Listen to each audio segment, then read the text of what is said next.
Hello guys আসসালামু আলাইকুম। আশা করি সবাই ভালো আছেন। আমি এখন আছি কক্সবাজার লাবণী পয়েন্ট বিচে। আমি আসছি মূলত আমার বিদ্যালয়ের এসএসসি পরীক্ষা ২০২৫ শিক্ষার্থীদের নিয়ে। আজকে তাদের শেষ পরীক্ষা ছিল। তো তারা রিকোয়েস্ট করলো আজকে তাদেরকে নিয়ে একটু বিচে আসতে। তাই আমি তাদেরকে নিয়ে একটু বিচে আসলাম। তো গাইজ দেখতে পাচ্ছেন আসলে প্রচুর রোদ। রোদের মধ্যে দাঁড়ানো টাকাটা খুবই কঠিন। আমাদের রেস্টুরেন্টরাও কিন্তু দাঁড়িয়ে আছে খুব রোদের মধ্যে।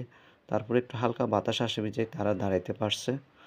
তো যাই হোক, আপনারা দেখতে পাচ্ছেন দেশের বিভিন্ন জায়গা থেকে এখানে পর্যটক এসেছে এবং অনেকেই আসলে গরমে দাঁড়াতে না পেরে ছাতায় বসে আছে। ছাতার নিচে বসে আছে আর অনেকেই গোসল করছে। যেহেতু গরমের দিন, এই গরমটা যাতে গায়ে না লাগে, গরমটা যাতে অনুভব করতে না হয় সেজন্য সবাই বড় বড় ঢেউর সাথে মেতে উঠে গোসল করছে। তো আমার ইচ্ছা ছিল, আমার রেস্টুরেন্টেরও ইচ্ছা ছিল এখানে এসেই আগে গোসল করার, কিন্তু আসলে দুর্ভাগ্যজনক বলতে হয়, কারণ আমাদের কারো এক্সট্রা কোনো পোশাক ছিল না, যার কারণে গোসল করতে পারি নাই।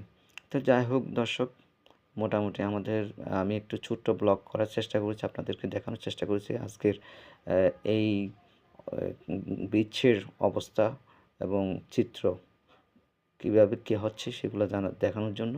তো যাই হোক দর্শক, যে যেখান থেকে আমার ভিডিওটা দেখছেন অবশ্যই লাইক কমেন্ট দিয়ে সাপোর্ট করবেন। আবার অন্য কোনো জায়গায় দেখা হবে। সবাই ভালো থাকবেন। আসসালামু আলাইকুম।